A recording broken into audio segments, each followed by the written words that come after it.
It's been a while since we had one of these, and today it's time for the first Season 5 data mining. There are a few things from other data minings from beforehand that I still have to go over because I felt like previously we didn't really have sufficient information yet, but at this point I'm confident that there will be nothing added to them for a while, so I want to go ahead and give you the information that is available at this point. And there's some new stuff that came out after Season 5 PTS was released, so we can dive into that as well. It was not my original plan to make this video today, but as PTS was down most of the evening and it will be down for a while tomorrow as well, I figured I will put this in between and then tomorrow we continue with more PTS related content, even though to some degree this is PTS related as well. One of the really interesting things that was data mined in the PTS client was a new Ratatoskr skin. It currently goes under Fox Ratatoskr, but if you look at it, it seems to be kind of a cutesy style skin, or as it's titled as well, Anime Ratatoskr. This model seems to differ quite drastically from those we've seen in the past. It seems to be a different kind of shading, a different kind of texture overall. It looks a lot more smooth, if that makes sense. And it kind of seems to be designed more towards the new Conquest map to fit in with that art style that the map has. I think it looks pretty cool. I think it's gonna look nice in terms of the effect as well. And it seems to be a completely new model for Ratatoskr. It's completely overhauled from his base design, so I think quite a bit of work has gone into this, and as such I expect special animations, etc. as well. The model was rendered in Blender by Daredust, so thanks to him or her for releasing this pre-version of the original skin. The eyes are still missing though. Then we have something that seems to be a new tech or a new cosmetic, and that's the Banner Base Test Skin.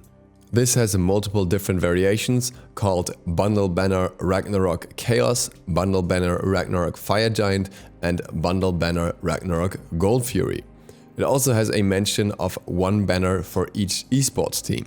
Harris recently announced that they would do something in relation to esports, to the teams, something to promote them better and give them more of a spotlight than just the awards and the team skins we have so far, and I would think that these banners seem to have something to do with that. I'm not quite sure what that is, if the banner base means that it's something that you will see in your own base, maybe some sort of flags, or if it's just the base version, the blank canvas for that banner, and it's something your character can use in some way. I would not think that it's a massive banner that your character carries around all the time, because that would be a little bit too obvious. Maybe something the character can carry on the back, but even that seems rather unlikely with how different the models for characters are designed. So I would think it's more something that be tied to an emote where you stand still and use that banner emote or something like that. I'm definitely interested in what this turns out to be, and also curious what this has to do with the Chaos side, the Fire Giant and the Gold Fury. It would be rather odd if everyone has different banners above all the objectives for themselves only, so who knows how this turns out. Then we have a bunch of skins that have been data mined and have yet to be released. We don't know much about those skins aside of some names and which gods they're gonna be. We have an Amaterasu skin, a Chang'e skin, a Daji skin, a Fafnir skin, an Isis skin, a Naja skin, a Nua skin, a Ra skin, and this is the Space Station skin, so Space Station esports skin is gonna be a Ra skin, the Ratatoskr Fox skin that we already talked about, a Sun Wukong skin, and a SLOTH skin, which is a V2 version, which means it's a completely new model for the skin, kind of like the Ratatoskr one that we just saw. But aside of all that, we also have information on the next god. Now originally the god that was data mined was Nidhogg. It's not quite clear if this god will be Nidhogg or not, as it's only titled as God 94 in all the files, and Nidhogg kinda seemed to have appeared previously separately to that, so it could be Nidhogg or it could not be Nidhogg.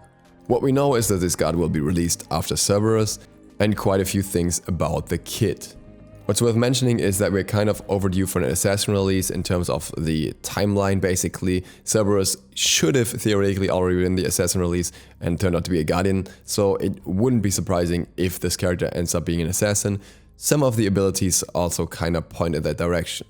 The first one is one of the features that's somehow tied to the character. We don't know which ability it fits in with, and that's the fact that the character has a teleport. This teleport may somehow depend on the passive. There's something as a passive store, no idea what that means. It could be something maybe like Ratatoskr Acorn along those lines, but no more indications about that. And this could possibly be tied to the teleport. So it sounds like he might be able to purchase a teleport in the store. If this sounds completely off to you, this actually used to be the case in Dota ages and ages ago. You would be able to buy some sort of teleportation rune scroll that you could use later on to teleport basically from wherever you are to another place. The teleport consumable used to be in Smite last season as well. It was eventually removed because it was way too strong. But that was at least partially down to the fact that multiple members of the team could buy it and then teleport to one place together to instantly push the enemy's base. That would not be the case if it's only one god having it, so it could be an interesting mechanic for a single character. When it comes to the passive has two parts, passive A and B, and each passive has a different buff or special hit to apply. If these passives work separate from each other, there must be some sort of trigger in the kit that will change the passive. And it can't really be like, for example, Amaterasu, where it's a full-on sense swapping ability, because otherwise it wouldn't really be in the passive, so it must be some other condition that triggers the swap, if there is a swap.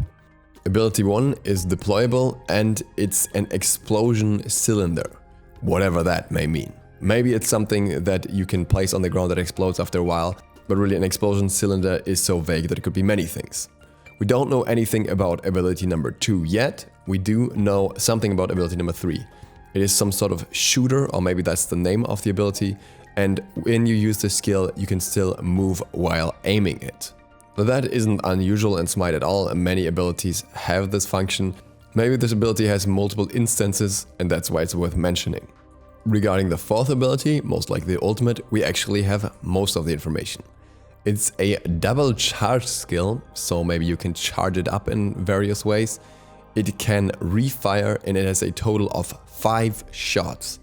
You have some time to aim the ability, which could mean that the skill loads up for a few seconds.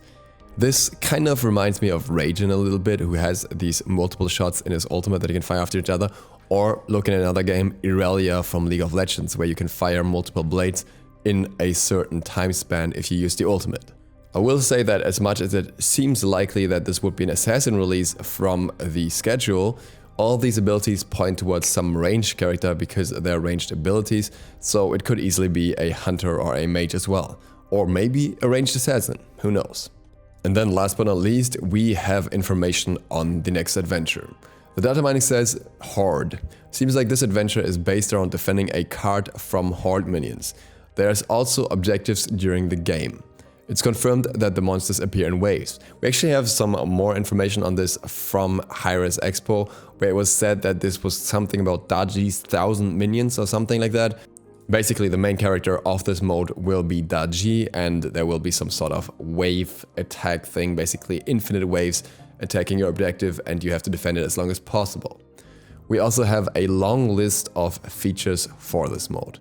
We have the Spawner Elite, we have Defend the Card, obviously, different phases where you can buy items in between apparently, multiple objectives, some sort of timers probably for the waves, a Healing Shrine, a Chaos Sword, and multiple bosses. We have a Tiger boss, a Turtle boss, a Order Titan boss, a Chaos Titan boss, and then also creatures with them, the Bull Demon, the Brute Minion, Bruiser Elite, Mage, Melee Minion, Ranged Elite, Ranged Minion, Shield Elite, Turtle.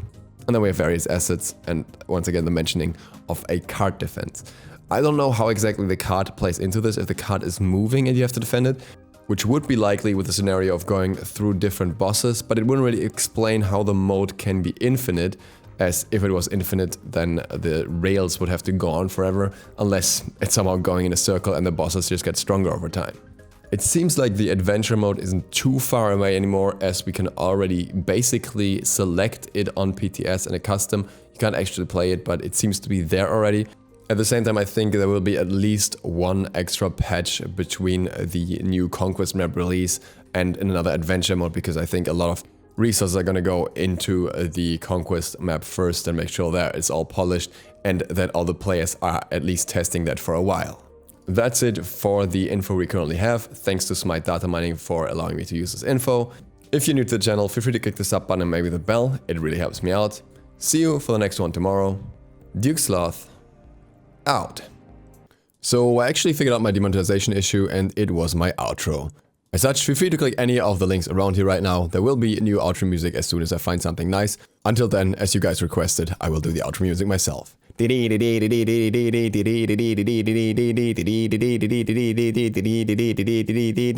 You're welcome.